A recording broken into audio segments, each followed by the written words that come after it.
You must be wise. You must know something about it, and not jump to silly conclusions and delusions. But you see, there was in Jung a basic trust.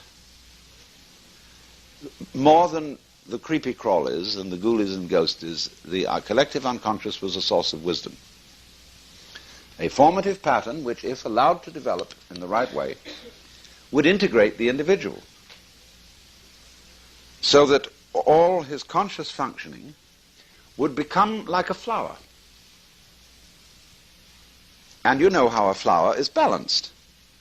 It comes out as a beautiful circle with a middle. And for some reason, as yet unexplained, when anybody wants to create a symbol of the divine, they don't use a human face, they use a flower or a star.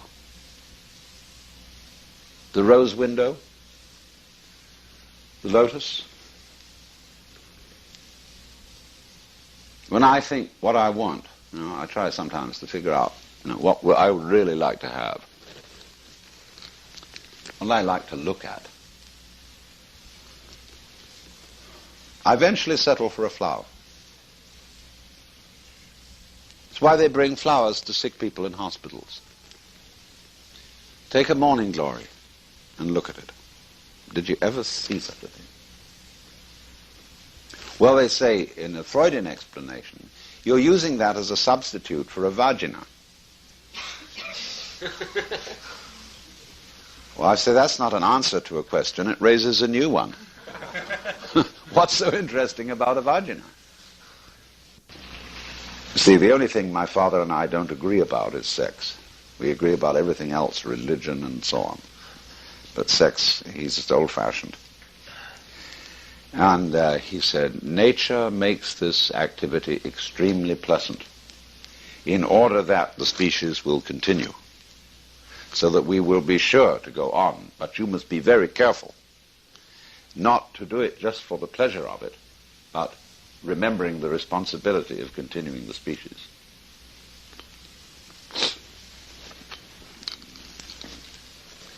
Well, then we got the population bomb.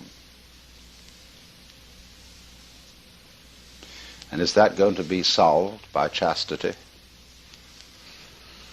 I doubt it. Taking a rather realistic view of things. No, I don't think that when I ask myself, what is the point of continuing the species, we get back to the thing I was raising this morning about survival. Why go on? What's it about? Do you live to eat, or do you eat to live? Personally, I live to eat.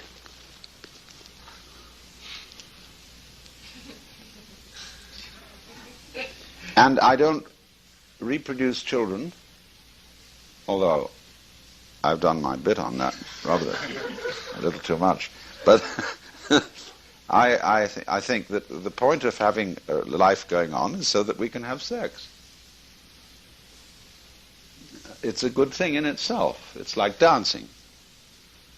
And really communicating, loving somebody is a tremendously fascinating thing. I mean, what to do with an evening? Okay, you go to the movies and you watch other people loving each other. Why don't you do it yourself? I very rarely go to the movies because my own life is more fun than what I see on the movies.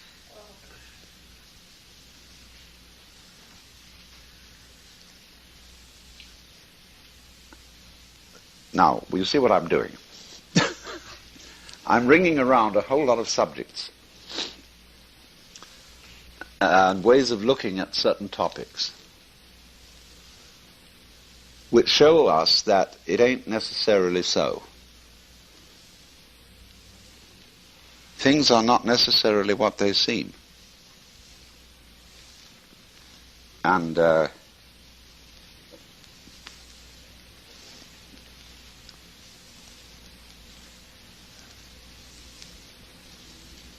so we can get in the mood to be open-minded.